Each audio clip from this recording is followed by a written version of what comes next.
नमो मत्सखा रामचंद्रः सर्वस्वं मे रामचंद्रो दयालुर् नान्यं जाने नैव जाने न जाने दक्षिणे लक्ष्मणो यस्य वामे चाजनकात्मजा पुरतो मारुतिर्यस्य तं वन्दे रघुनन्दनम्।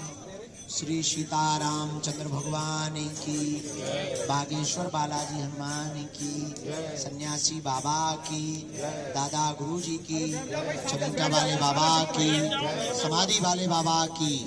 नमः पार्वती पते हर हर महादेव। पुनः उपस्थित हुए हैं हमारे पूरे छतरपुर के इलेक्ट्रॉनिक मीडिया, प्रिंट मीडिया,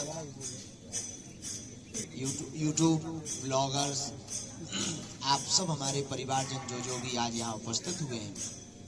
पुनः आप सबको भगवान बागेश्वर बालाजी की पुण्य भूमि में जो छठवां बुंदेलखंड महाकुंभ महाउत्सव संपन्न हुआ, निर्विघ्न रूप से संपन्न हुआ। 23 तारीख का कैंसर हॉस्पिटल का वो भूमि पूजन, जिसमें यशस्वी माननीय प्रधानमंत्री जी पहुंचे थे, और 26 तारीख को 251 बेटियों का विवाह, जिसमें महामहिम राष्ट्रपति महोदया और उन 251 बेटियों के विवाह में एक नई परंपरा जो प्रारंभ की और एक पुरानी कुरीति के ऊपर जो प्रहार किया गया। वो हमारे बुंदेलखंड में, भारत में कई ऐसी खबरें मिलती हैं कि दलितों को घोड़ों पर बैठने का अधिकार नहीं है। उस सामंतशाही रूढ़िवादी परंपरा के ऊपर कुठाराघात करने के लिए जो कार्य किया गया, आप सबका धाम, आप सबका परिवार है, आप सबका आयोजन था, और आपके प्रयत्न और आपकी भूमिका के कारण ही ये निर्विघ्न संपन्न हो पाया है। तो हम आपके कार्य को आपके धाम से आपके ही लिए धन्यवाद दे रहे हैं। बस इसी क्रम के लिए आज सबसे के आयोजन निर्विघ्न संपन्न हो ही गया। एक बार फिर से सीताराम हो जावे, ताकि अगली तैयारी फिर करना शुरू हो जावे। तो ये तो अभी प्रारंभ है, आगे फिर से तैयारी प्रारंभ कर रहे हैं कि अगले साल का भी उत्सव ठीक ठाक हो गए।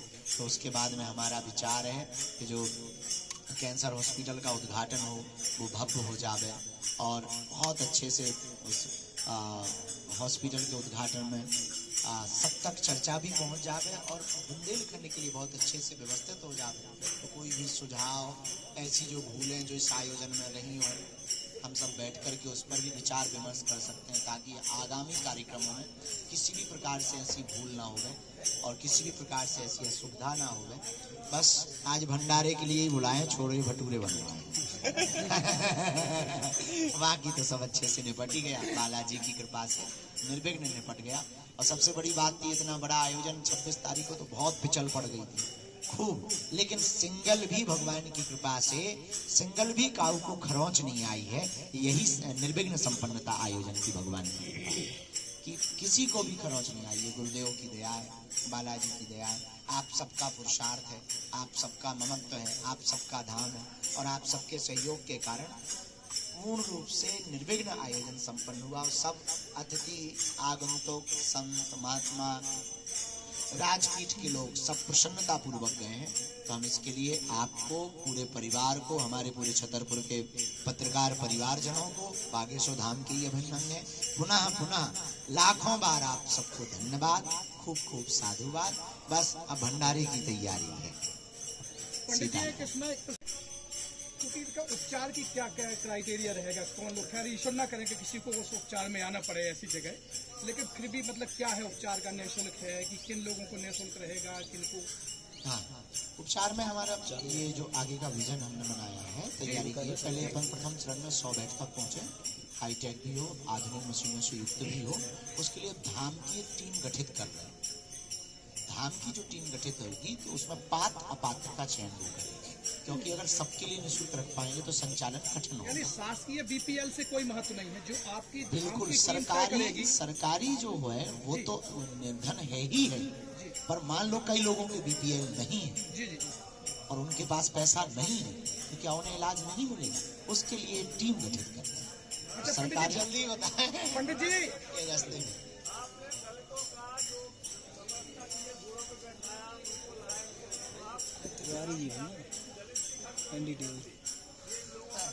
हमको तो कोई ठहरवा रहे हैं तो ठहर सकते हैं।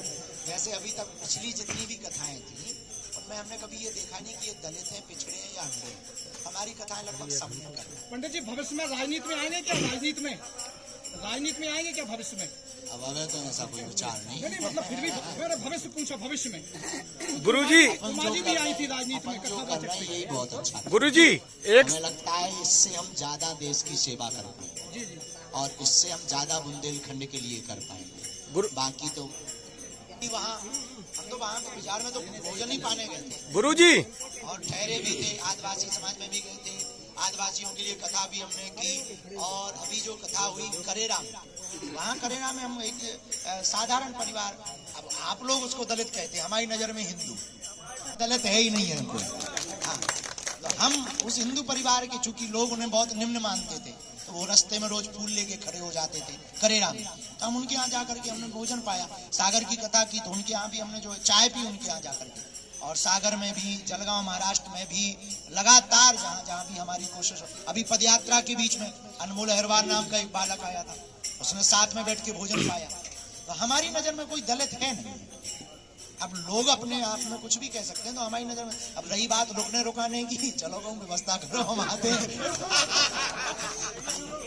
गुरुजी कथावाचन को लेकर जबलपुर में विवाद हुआ है कि पटेल समाज की एक लड़की ने कथावाचन किया, तो उसमें लोग बोल रहे हैं कि एक मतलब हर कोई कथावाचन नहीं कर सकता है। भगवत चर्चा करने का अधिकार तो सबको, भगवान की भक्ति प्रचार करने का कि क्या मापदंड गुरुजी होना चाहिए जैसे कोई कथावाचक करना चाहे? शंकराचार्य तय कर सकते हैं, तो किसी पीठ के आचार्य नहीं।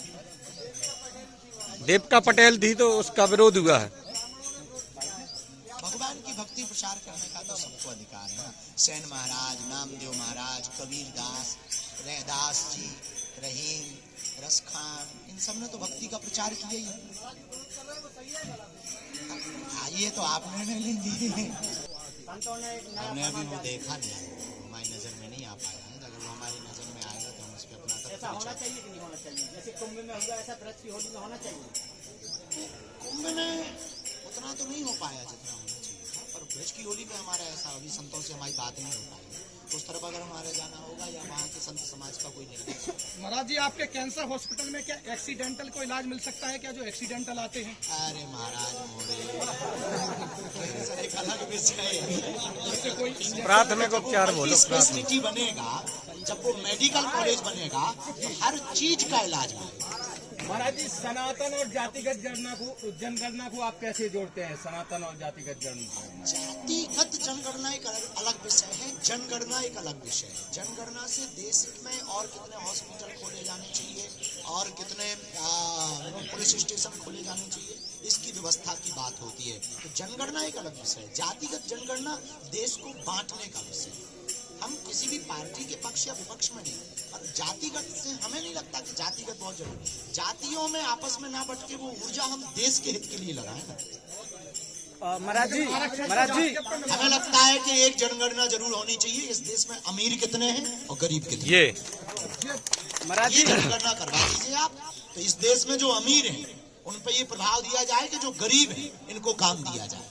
तो देश की बेरोजगारी पे काम होगा, देश की पलायनवाद रुकेगा, देश का पलायनवाद के साथ साथ विदेशों में जाने का डंकी मार की प्रथा बंद होगी और देश में एक नई लाइन खड़ी होगी कि इतने अमीर हैं इतने गरीब। आप महाराज जी जातिवाद मिटाने की बात कहते हैं, लेकिन कांग्रेस नहीं, जातिवाद मिटाने की हम बात नहीं करते, जातियों में भरे हुए अभिमान को मिटाने की बात करते हैं। जातियां मिटाने की बात करेंगे तो फिर सर्टिफिकेट फाड़ने पड़ेंगे। हमें गांव को सरपंच नहीं बन पाएंगे। हम जो है बहुत बेहतर है, जो भगवान ने हमें बनाओ बहुत बेहतर बनाओ, आप लोगों का सहयोग मिलता रहे, हम इसी रास्ते में बने रहे, ऐसी हमारी बुद्धि बनी रहे, यही बहुत बेहतर है। महाराज जी मेरा एक क्वेश्चन है महाराज जी,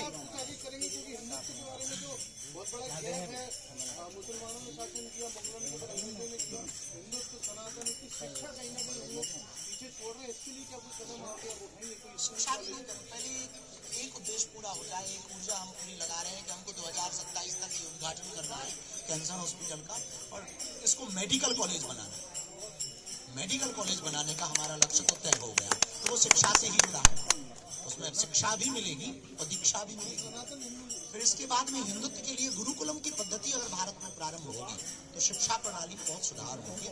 पर इस पर हम आगे भविष्य में जब तक कार्य करने की योजना नहीं बना लेंगे तब तक किसी भी प्रकार से घोषणा नहीं कर सकते। हाँ, ये तो प्रायोजित तरीके से। महाराज जी, एक मामला है खजुराहो से विद्यानगर कॉलोनी में रामगुन बैठा हुआ है, वहाँ मुस्लिम समुदाय के द्वारा प्रशासन से शिकायत की गई, उनको डिस्टर्ब हो रहा है, क्या करेंगे? पहले पता लगे कि डिस्टर्ब होने कितना होगा।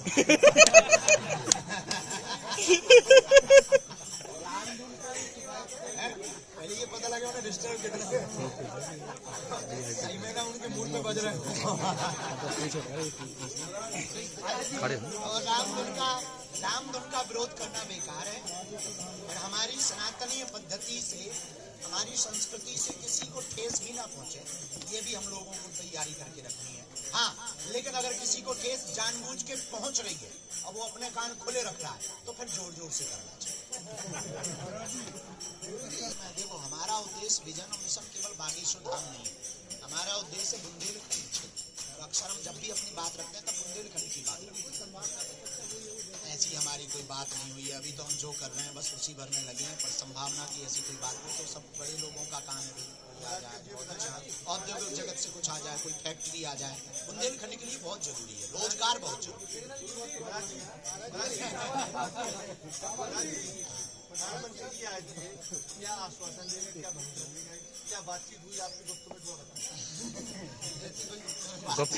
का आना ही बहुत हम सबके लिए बहुत सौभाग्य की बात थी कि माननीय प्रधानमंत्री जी साथ में दूसरी बार आए, इतनी प्रसन्नता पूर्वक आए। 1 घंटे का टाइम लगभग उन्होंने 2 घंटे दिए और उस आयोजन में बहुत प्रसन्नता के साथ उन्होंने पूजनीय माता जी को भी मिले, तो उनका वो प्यार देखा, वो भाव देखा।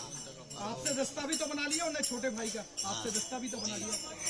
हम सबके लिए, पूरे बुंदेलखंड के लिए सौभाग्य की बात, क्योंकि हमसे अगर उनका रिश्ता है तो आपका हमसे भी। बिल्कुल बिल्कुल, तो आपको भी सौभाग्य की बात। महाराज जी,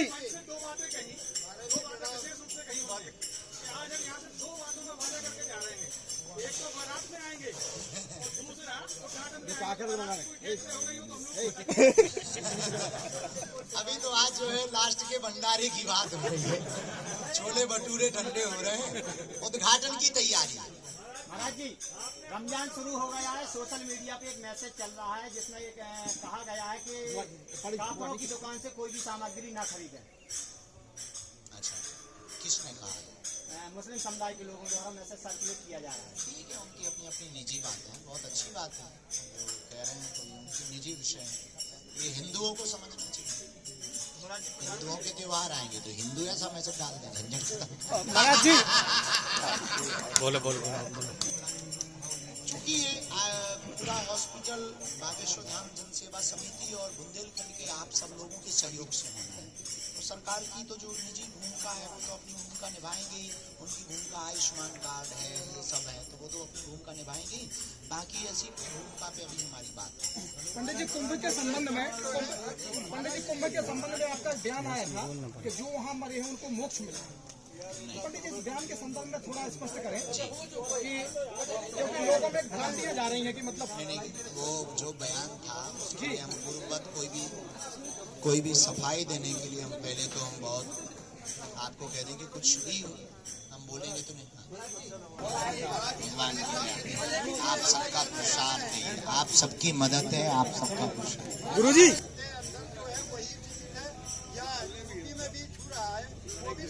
अरे वो तो सर्वविदित है, यूपी के 12 जिले हैं, सबको पता है, यूपी और एमपी के दोनों में ही जिले।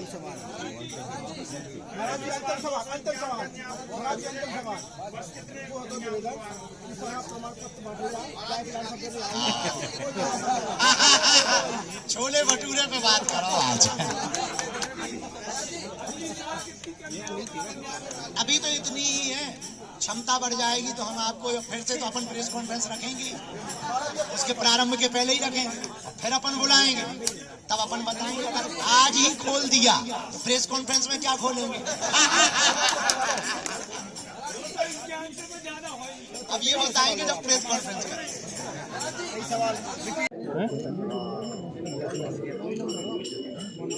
श्री ब्रजेश रायकवार जी।